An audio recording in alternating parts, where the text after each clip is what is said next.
ॐ नमो भगवते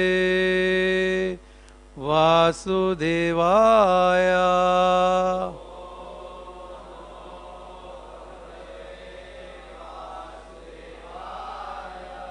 ॐ नमो भगवते वासुदेवाय।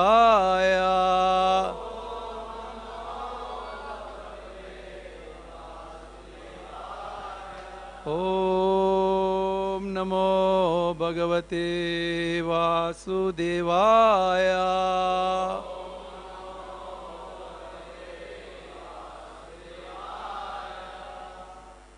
नारायणं नमस्कृत्यं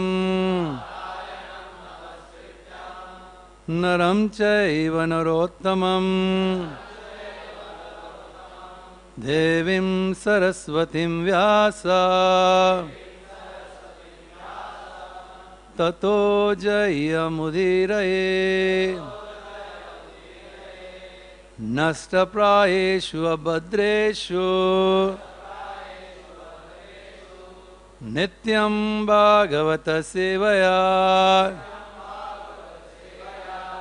भगवते उत्तम श्लोके भक्तिर्भवति नैस्तिकी।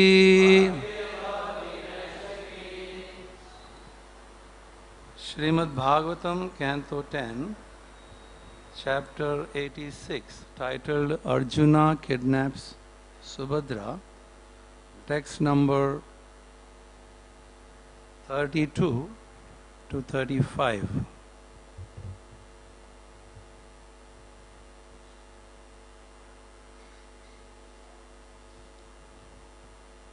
Sva-vacas tat ṛtaṁ kartum asmad-dṛg-gocaro bhavān yat ātthaikānta-bhaktān me nānantaḥ śrīr ajaḥ priyaḥ sva-vacas ṛtaṁ kartum asmad-dṛg-gocaro bhavān ātthaikānta-bhaktān me nānantaḥ śrīr ajaḥ sva-vacas ṛtaṁ kartum asmad-dṛg-gocaro bhavān ātthaikānta-bhaktān me nānantaḥ śrīr ajaḥ sva-vacas ṛtaṁ kartum asmad-dṛg-gocaro bhavān ātthaikānta-bhaktān me nānantaḥ śrīr ajaḥ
Mataji's.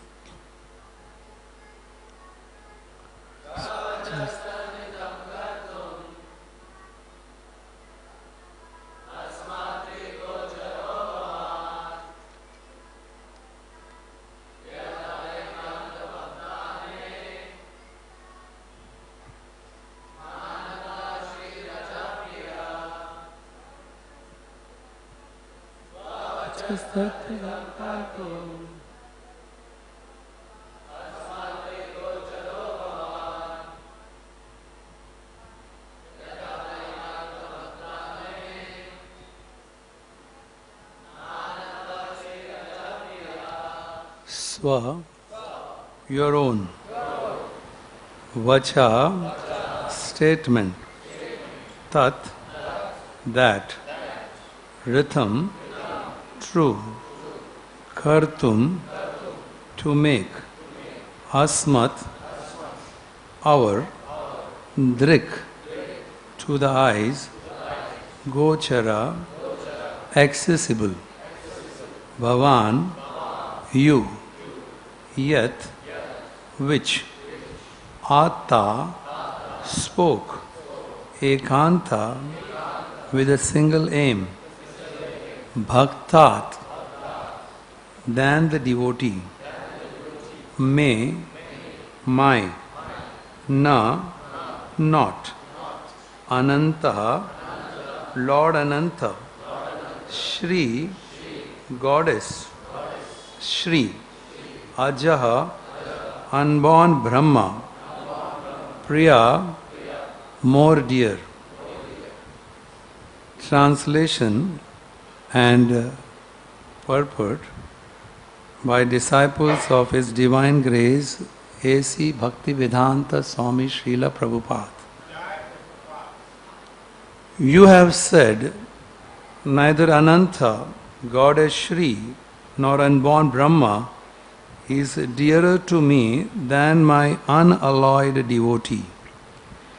To prove your own words true, you have now revealed yourselves to our eyes. There is no purport to these words, so we'll recite the following words. Konutvacharanam bojjham evam ved vishrajat puman niskinchananam shantanam muninam yastvam atmada. What person who knows this truth would ever abandon your lotus feet when you are ready to give your every self to peaceful sages who call nothing their own? Yovatirya yadorvamshe nrunam samsaratam iha yashovitena tachantyai trailokya Vrijanapaham.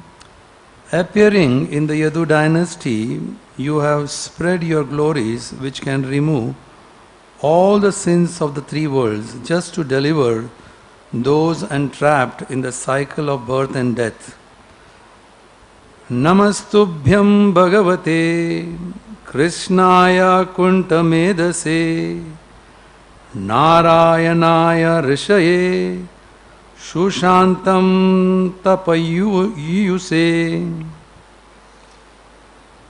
Obeisance to you, the Supreme Personality of Godhead, Lord Krishna, whose intelligence is ever unrestricted. Obeisances to the sage Naranarayana, who always undergoes austerities in perfect peace. Purport. Sri Vishwanath Chakravarti comments that the king offered these prayers to encourage Lord Krishna to remain at his home for some days. The king taught, since contact with the Supreme Lord can free anyone from misconceptions and doubts, Krishna's presence in my home will fortify my intelligence so that I can withstand the onslaughts of material desires. In his expansions as Naranarayana Rishi, the Lord always resides in Badrika ashram for the good of the whole land of Bharata, and so he may also create good fortune for the land of Mithila, by remaining here for at least a few days.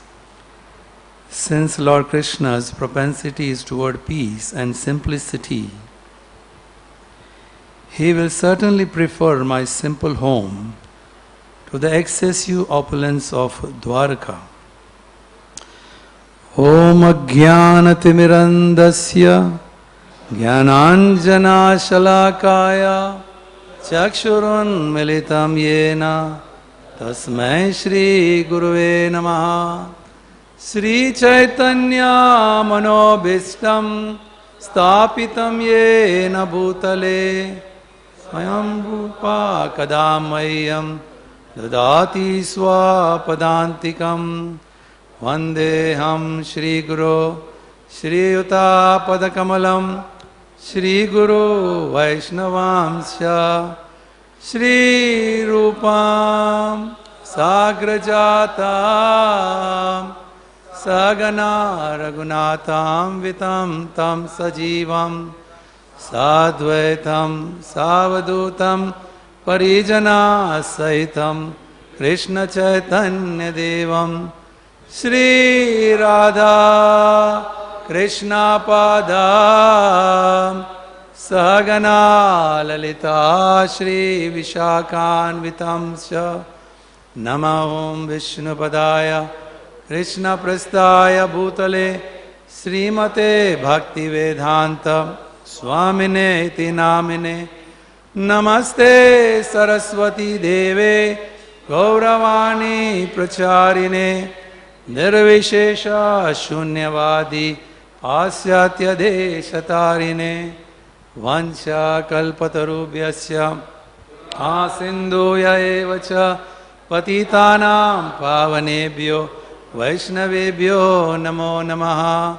Namo Mahavadanyaya Krishna Prema Pradayate Krishnaya Krishna Chaitanya Namine Gauratuse Namaha.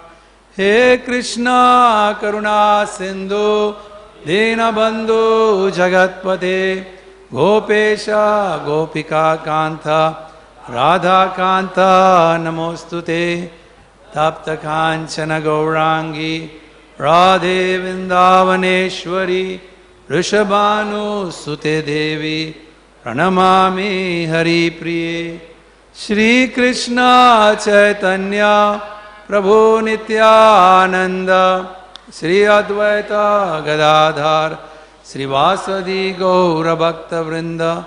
Hare Krishna Krishna Krishna Hare Hare Hare Rama Rama Rama Hare Hare. Hare Krishna Krishna Krishna Hare Hare Hare Rama Rama Rama Hare Hare. Hare Krishna Krishna Krishna Hare Hare Hare Rama Rama Rama Hare Hare.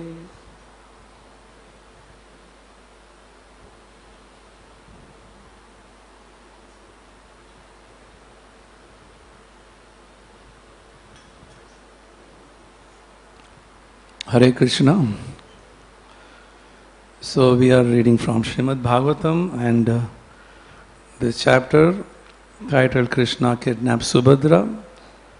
So this is an event where Lord Krishna is visiting Mithila, and he is reciprocating his devotees' love. So one of them is a king and another is a Brahman. So one is very rich and opulent and another is very simple.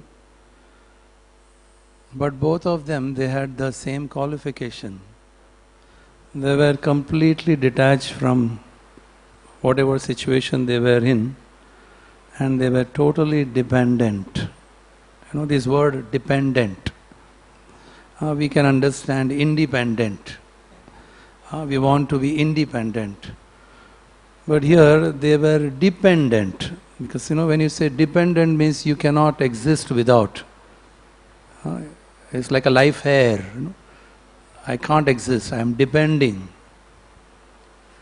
So these are the words of the king. His name is Bahulashva.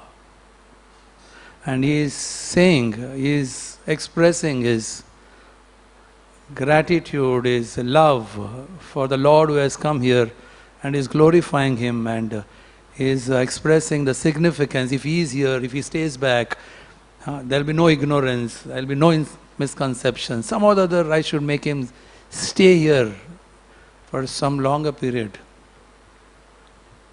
So this is what, whether you are rich or poor, of course there are both advantages and disadvantages. A person who is very rich, he has no anxiety about, his day-to-day earning, where is his next meal going to come. But same time he can never be very humble, because so much opulence and people respecting you. So it's very natural that you will feel that I am the controller, people are dependent on me. So where is the question about I depending on others? So that's a disadvantage. And same time, a person where he is poor, he has so much anxiety about what is going to happen, where is the next. But in that state, how can he be proud? He is always dependent on others. So there is good and bad both. But when a person transcends these anxieties or emotions, he completely becomes dependent, then that is real success in life. Of course, success in life has many definitions, but really, in human life, if there is any success, this is success. Now you see that when we say independence means we have freedom, that's what we want. But the truth is, if you are dependent, then there is real freedom. How do we understand this? It is said regulative principles of freedom. Now we are so many regulations, but then it is going to lead you to freedom. And every one of us, by nature the soul is dependent, but in that dependence there is freedom. Now we are shackled. We can just give an example. If you are following the rules and regulations, if you are driving a vehicle, if you are following proper rules and regulations, you have the freedom to go anywhere you want because you have a license. But if you don't follow, your license will be taken away. If your license is taken away, there is no freedom. You can't. So in that sense, following regulative principles leads to, so our independence is in depending on. That's what really do. So this similar mood of Bahulashva's, king's mood, is also seen in Kunti Maharani's prayers. Now, one thing very interesting about this is Krishna's sense of humor. How does he select a woman? And see her prayers are so intense and detached. Actually, it is not meant for any people who are in householder's life. It is actually only for people who are completely detached. What she is praying, no one in one sense can even think about. But then her prayers are till today are glorified by sages. And Krishna selected a woman for that. He wanted to show that it's not what is your position or what from a body. It is your sincerity. It is eventually, it is our sincerity. Like Sunday we heard His Grace Vaisheshika Prabhu speaking. He is saying only thing which separates us from Krishna is sincerity. You're sincere? He was speaking from Gajendra's prayers, and one point Gajendra is making, Lord, you are not lazy. Because what does that mean? Means Lord is every moment is thinking about His dear souls who are separated. He is always thinking, every moment He is thinking. Only difference is the soul is not thinking about it. He is always waiting. He is waiting. She is waiting. He is waiting. It's we who are making him wait. He is willing to reciprocate. So in Kunti, when she heard, now don't forget that this was the peak of her success. The war is over. Her son is enthroned as emperor. And when she hears, she just hears. And Krishna is in Hastinapur. She just hears that Krishna is living. Now in the peak of success, everything one sense is in control now. Krishna is living. She runs as if her life has gone. So much dependence on Krishna. Then of course all those prayers, she speaks about how if you now live, now is the time you should be here. Because after the war we have made more enemies now. So many people were killed. So there is a chance that there are more enemies and the more enemies are going to plot against us. So you should be now, you should be. In that sense. So this is success. Now it is, in English there is a saying that nothing succeeds like success. Actually there is another truth to it. Nothing fails like success. How do you understand this? Because it is, if you want to test a person, you put him in some difficult situation, you will come to know what he is, right? Difficult situation. But if you really want to know what a person is, you put him in a successful situation. And now you see. So success is more difficult to tolerate than adverse situations. Does it make sense? Why? Because success makes a person's way of thinking completely different. Not necessarily always, but overall, the psyche. So we are today speaking in this modern day. Today happens to be the very auspicious day, one sense. It is Vijayadashami, victory of divinity over evil. Something which should give us hopes. Yes, that means that doesn't mean the celebration is where people all assemble today in Shivaji Park to burn a lifeless effigy of Ravana and celebrate, yes. But truth is that demoniac mentality is there within our heart. Should be more concerned about how do we burn that. I mean, that concept is only because of Prabhupada's mercy. We are sitting here and you're talking about what does Vijayadashami, what does Vijayadashami relate to? It's just a celebration, fun, joy, or is it something very serious? Yes, it is very serious, because it is said that during Ramayana, the divine and demoniac were staying in different countries. Ravana was in Sri Lanka and Ram was in Ayodhya. But then in Dwapar Yuga it was in different cities, not different countries. Duryodhan was in Hastinapur, Yudhishthir was in Indraprasth. But in Kali Yuga, divine and demoniac mentality is within. So the war is within. There is no need to look out for enemies outside. The tendency is, this person, my enemy, he is my friend. I like him, I don't like him. The truth is within you. So success is something which is very, very difficult, and this was a great fall of Ravana. He was so successful. In that state, he fell down. So in the history, if you see that all successful stories, if you keep track, they all have a fall down.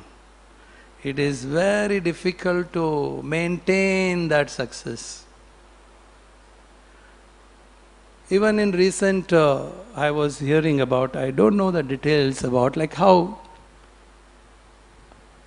even in modern civilization, so-called successes who appear to be invincible, there is no way that they can fall down. They are so successful for years together.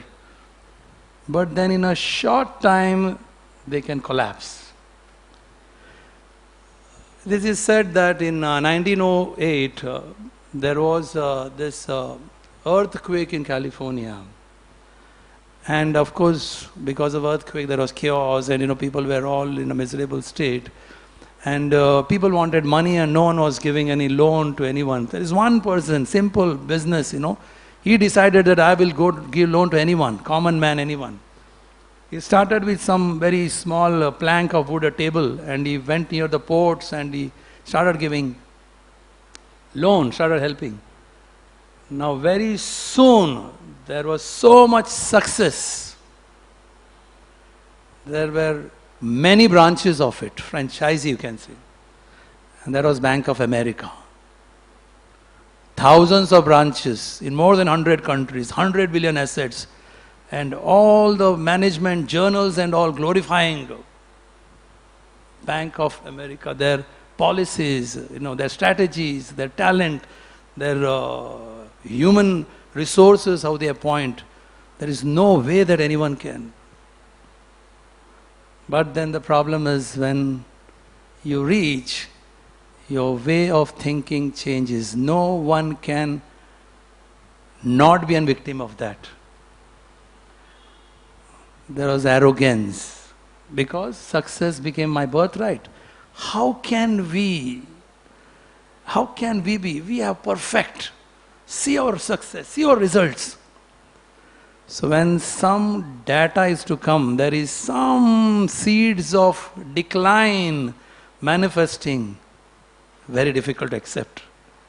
No, you'll ignore or you sleep over it. Nothing. It can't happen like this. So in that state, because of arrogance, there is greed, then you want to just increase, and naturally with greed there is lust and pride and all the values go down and you start making some decisions.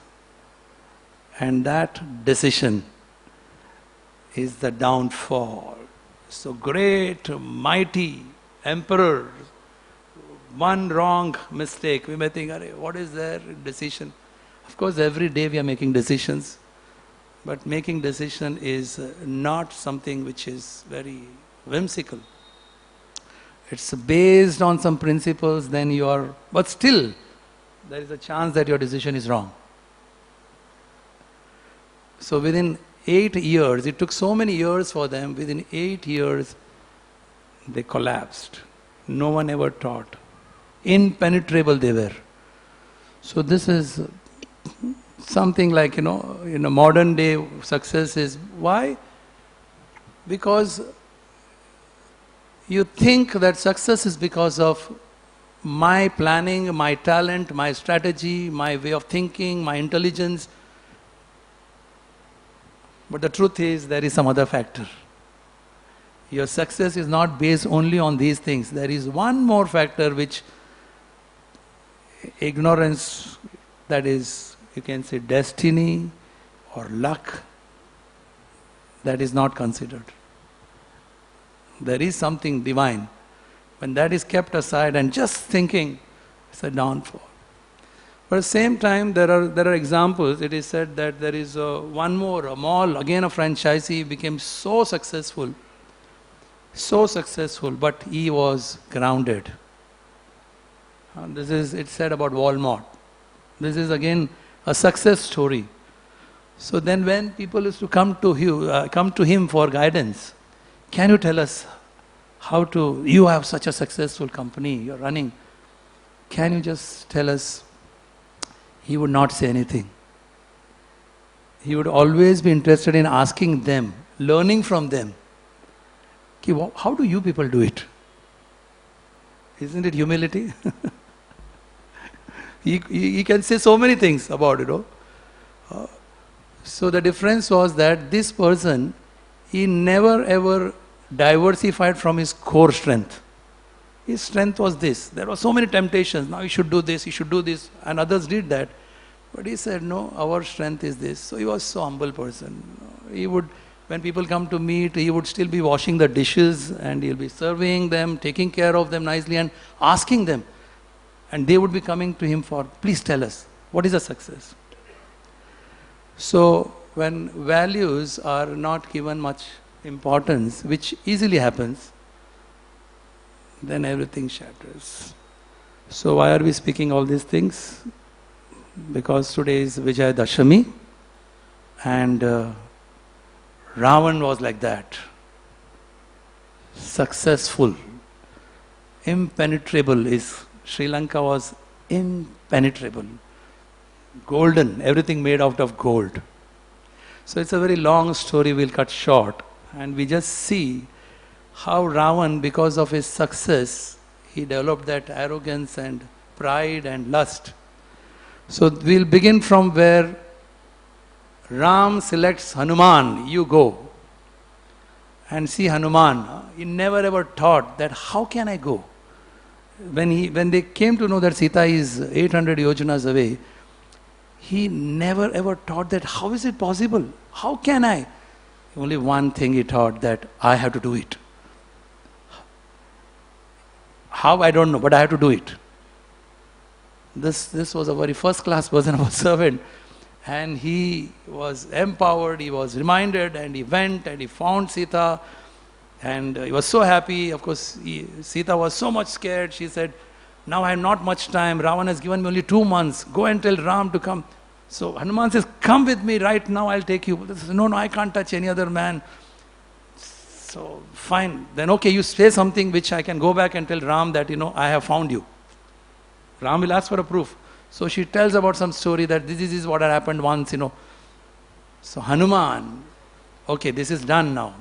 So he said, was thinking that, let me go and find out about, what is Ravana's strength. So he wanted to meet Ravana face to face. So he creates a havoc there in the Ashok garden. Then obviously Ravana gets disturbed. They come and attack him and he could have destroyed everyone. But then Indrajit comes because actually Hanuman allows himself to be arrested. Then he goes there in front of Ravana. And Ravana wants to kill him. Vibhishan says, no, he's a messenger, you cannot kill him. Vibhishan had some sense, Ravana used to think, I can do anything. Okay, then the monkeys have a lot of pride in their, tails. So lit this tail, they put some cotton, some fuel and they burnt it. And Sita was praying, because she was born from Agni Dev, she was praying that let this fire be very soothing. So Hanuman was wondering, the fire is burning but I am not feeling anything. So he realized it is Sita who is praying. So they arrest him, they take him on the street with his tail burning. So he decides to do something more. So he just escapes from their clutches, goes on top of the building, starts lighting fire everywhere. Whole Lanka is really burning. And while going, he climbs on the top and gives a warning to Ravana. Look, I am just one of them. There are many there across the ocean. They are waiting. Come to your senses. And he goes. Next day, Ravana takes an emergency meeting. He understands there is something, this has happened. So he calls for a meeting and all his assembly, all the leaders are there and he is asking, I think good counsel is needed. What has happened? Our country, otherwise impenetrable. How can this happen? This has happened. So, well, I am a good leader. He's saying about himself. Because there are different leaders. One is a leader who would call everyone, take the senior's opinion, and then, contemplate on some principles. He says even religious principles. And then, based on some destiny, we'll take decisions. So I called you, all of you. Then he himself says, but a second-class leader is the one who he thinks only from his intelligence. He doesn't care, and he takes decision, he takes responsibility. And the third one is the one who just whimsically does it. There is no values, no principles, no destiny, he just does it. I am not like that. I am a good leader. So then he's asking. Obviously they were all fearful of Ravana, so they were just flattering him. Arey, this is because we were not prepared. Hanuman, he attacked. Maybe it was a surgical strike. So we were not prepared. If we knew, what is this animal, one animal, we can immediately, we have done it. Indrajit, Indrajit said, I have killed Indra, I did this. Don't remember. Even Ravana was thinking, yes, I have done this, I have done that. What is this? I don't care for this. So Vibhishan says, see Ravana, I know you are prepared for violence, but violence also has some role, You can't just attack. You see, we are sinful. Vibhishan says we are sinful. And they are not sinful. They are pious. So always strength will be there if you attack. So my suggestion to you is, please, Sita is the cause of all problem. You just return us. Very simple. Just give her back. You don't have to. Ravana had such beautiful wives. But he wanted Sita. So Ravana, maybe something prevailed over him. He said, okay, the meeting is closed. We will meet next day. So next day meeting again. So as soon as meeting Ravana came, Vibhishan said, don't you understand? You see all the omens here. See what is happening around. You see the vulture hovering. See the crows. See what is happening in the yagyas. There is only spark. There is no fire. See the jackals. Ravana said, I have been enchanted, enamored. My heart is captured by beauty of Sita, her charm. Don't ever say this to me that. Anything but don't tell me that I should give up. Ram, I don't care. I can easily defeat him. So one leader said, then what is your problem? You want to enjoy Sita, right? You have got her so much difficulty, go and enjoy. So he says, no. So Ravana was cursed. Without consent of Sita, he could not do anything. So Ravana was cursed that if he forces on any woman, he had done it in the past, he would rape. So he was cursed by Brahmā that if you again make any attempt like this, your head will crack into 100 pieces. So he was scared. Says, I can't do this. So so again Vibhishan said, see, you are so much attracted, charmed by her, but do you know that? Actually, you are putting across your neck a poisonous snake. It is like a noose around your neck. And her charm, her chastity is like the fangs, and it is poisonous. It's warning him. Ravana, that time, Indrajit was so upset. He said, what type of a brother you are, what type of an uncle you are a coward. Where has your heroism gone? How can you speak like this? You are a disgrace to our dynasty. You are taking sides of the enemies. So that time Vibhishan says, Indrajit, you are like a child. Your brain is not developed. You are an enemy to your father. You are going to ruin your father. Think about me. I am giving good advice. Listen to me. When he heard that his son is insulted, Ravana got up from his throne and he started speaking. Now I understand. It is said that the relatives are always very envious. Because I am so much honored and you don't like to be honored. You are taking side of the enemies. If you are not my brother, I would have killed you immediately.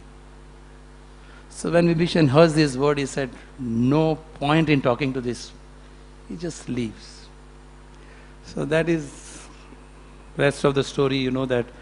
So this is what was Ravana, and how success can make a person, they can't even understand.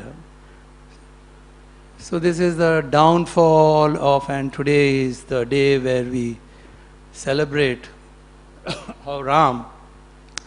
But Hanuman was the one who was a hero, one sense, in Ramayana.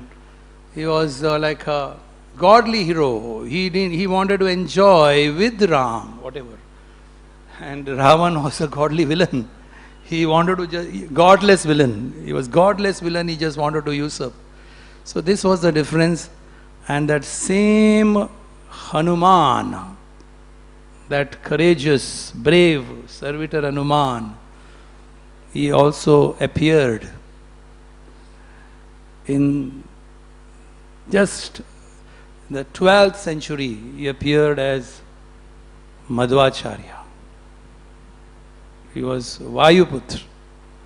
So just few minutes we have, we can speak in this contest about how is Madhvacharya appeared in the 13th century in a place called Pajaka Kshetra, which is just some 10 kilometers away from Udupi. And before he was born, his parents, very pious Brahmins, his name was Madhyagya Bhatt and mother's name was Vedavati. There are several issues who died very soon. So they were every day traveling from walking. They would go this 10-12 kilometers to Udupi and praying for several years. And one day there was a prophecy in Ananteshwar temple. They said that very soon there will be Vayuputra born. So Madhyagya Bhatt had some idea that it has to be him. So it's a very long story, but then you know that very early in his life, he was a young boy, very strong. He was learning under his father's guidance, but he picked up so fast that his father used to get shocked that, where is he picking up? He knew everything. And as he grew up, many times he'll be missing. He was not like an ordinary child. They will be searching for him. Where is he? His name that time when he was a small child was Vasudev. So he would be found somewhere up away in Udupi, 10 kilometers away, 5-year-old, 6-year-old boy away, traveling so far. So he had shown all those signs that he was not an ordinary child. But then very early in his life, shocking, he decided to take sannyas at the age of 10 or 11 years. His parents were shocked that how can you take sannyas? A lot of things went to and fro, and then he made one condition that if you allow me to take sannyas, I will come and see you. If you don't allow me, I will disappear. You will never be able to see me. So the parents said, okay. But what about us? Then he put one more condition. Okay, fine. As soon as another child is born, I will take sannyas. So this way it goes on that Madhvacharya, as he grew up, he was so well versed in scriptures. He had such thorough knowledge, and one thing which he would never tolerate is Advaita philosophy. He would smash them. And as he grew up, he would travel to South India, and those were the days where there were Buddhists, Jains, Shankarites, and their conclusion was, all the leelas of the Lord, this is just the influence of illusory energy. Ultimately, you have to become one. You are that same one. He would never tolerate this. And he just went on defeating them. Then he came back. He came back to Udupi. Then he had a desire that I should write commentary. And he wanted to go and meet Vyasadeva. So till that time he had made few disciples, and they walked all the way to Badrika ashram. There he fasted for several days. He was taking bath in Alaknanda, and his mind was absorbed in meeting Vyasadeva. So Vyasadeva was in Adi Badrinath, which is not visible to our mortal eyes. What we see is Badrika ashram. So he went in that direction. So one of his disciple wanted to follow him. He told him, you don't come. No, no, I'll follow you, I'll follow you. So he went following him to some distance. It was so difficult, so difficult. Imagine Adi Badrinath is so difficult. So this Satya Tirth, his disciple, was just following and finding it difficult. So Madhvacharya just, his outer garment, he just waved his outer garment, and this, within seconds, Satya Tirtha came back to Badrinath and is along with the temple of Naranarayan. Today's purport it says, Naranarayan Rishi temple, they were all sitting there. He came back. So he went, met Vyasadeva, and he took his blessings. Then he came back, then he wrote commentaries on Mahabharata, Bhagavatam, many other scriptures, and then he traveled again. So this way he was defeating people. One thing very unique about Madhvacharya was he was expert in many facets. He was strong. He was also a good singer. He was a musician. He was a poet. He was a dancer. He used to do dramas. And his strength was so immense that people would wrestlers would come to challenge him. So you would put one condition, okay, I'll fight with you.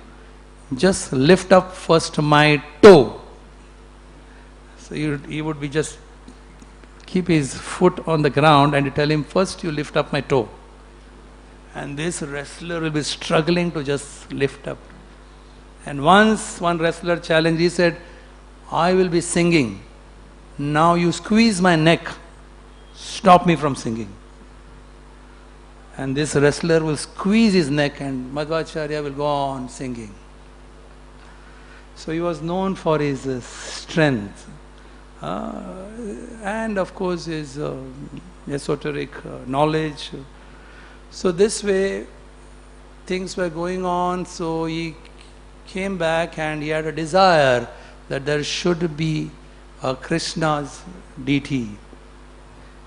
So the Lord reciprocated to his desire because he wanted a Krishna's deity. So one day he was there in Malpe beach, it's a sea beach near Udupi, just 5 kilometers away. And he was just reciting, glorifying the Lord. And he saw one boat, getting trapped in a sandstorm. It was stuck. And the captain also saw him. So he saw this man can help, he cried for help. So Madhvacharya waved his garment and the ship was saved. So the captain came, tell me what do you want, you can take any wealth. The ship is loaded with a lot of wealth. And Madhvacharya said that just give me that big piece of chandan. So because it was coming from Dwarka. 30 people could not lift. Madhvacharya just lifted up, carried it. It cracked open near the temple. He saw Krishna's deity. He washed it with Madhvasarovar water.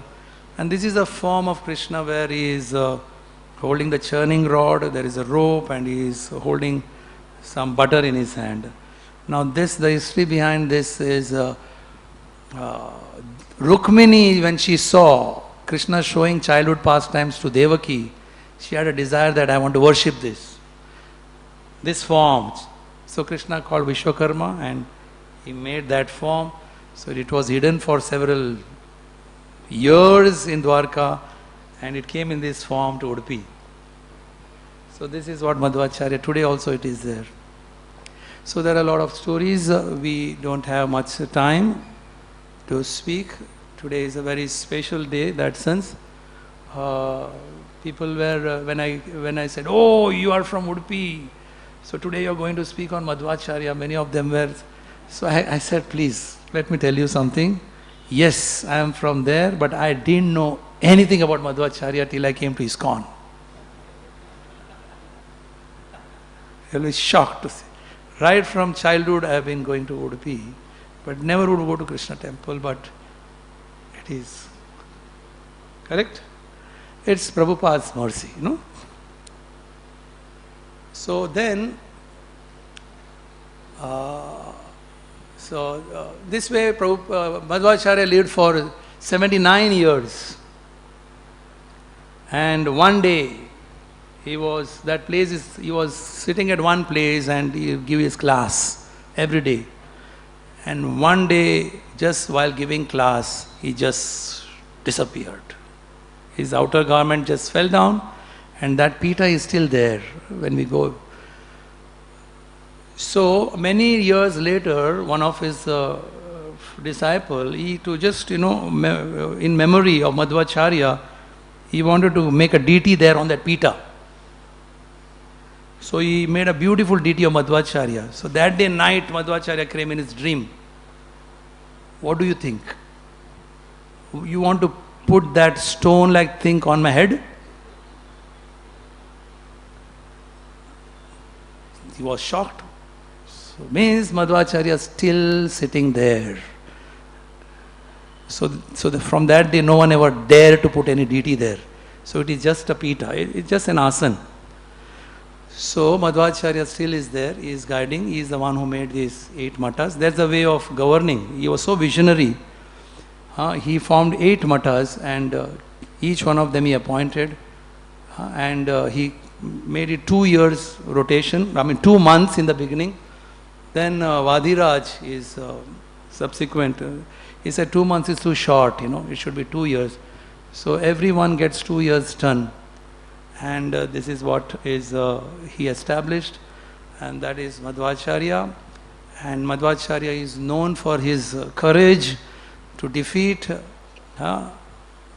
Mayavad philosophy. And one more thing which we can think about Madhvacharya on these days, he crushed, in his very early days, he crushed one serpent, Maniman.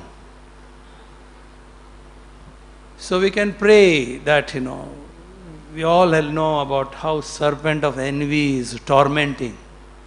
How much we try to purify our consciousness. There is envy which is a big obstacle, and it never will go unless we make an effort to go. Nothing goes just by chanting and just being in years in the association of devotees, some effort. So you can pray that let that serpent of envy be crushed the way Madhvacharya crushed. But then in the history we know Chaitanya Mahaprabhu came with no weapons and he transformed people's heart without any weapons, just distributing holy name. And Prabhupada took it further as a literary Prabhupada's incarnation. That's how we all are transformed, reading Prabhupada's books, isn't it? Prabhupada with his books, how he was so specific that, distribute my books. And these books are the one which, that demoniac influence which is there, the divine and demoniac, the fight is going on. Whom do we nourish and whom do we want to destroy? That will determine our success in life. Modern civilization is just nourishing the demoniac thing, Success means 1, 2, 3, 4, 5. This is success. But real success is that divine qualities, when it appears, then you become dependent. So in this verse what we are reading is Bahulashva and Shrutadev later. They are expressing their dependence, their love for Krishna when he comes. So whether you're a Kshatriya or a Brahmana or whoever you are, that opportunity is there for each and every one of us to purify our consciousness. So on this day we can have hopes that the power of holy name is so strong that it can destroy any type of demoniac propensity which is there, and it's going to be there, it's not going to be so easy. But also remember that our success is very difficult to tolerate, to be a little more cautious than failure. His Divine Grace A.C. Bhaktivedanta Swami Prabhupada ki, Srimad Bhagavad Puran ki, Vijayadashami Maha Mahotsav ki, Shripad Madhvacharya Birbhav Din ki. All glories to the assembled devotees. Thank you very much. Hare Krishna.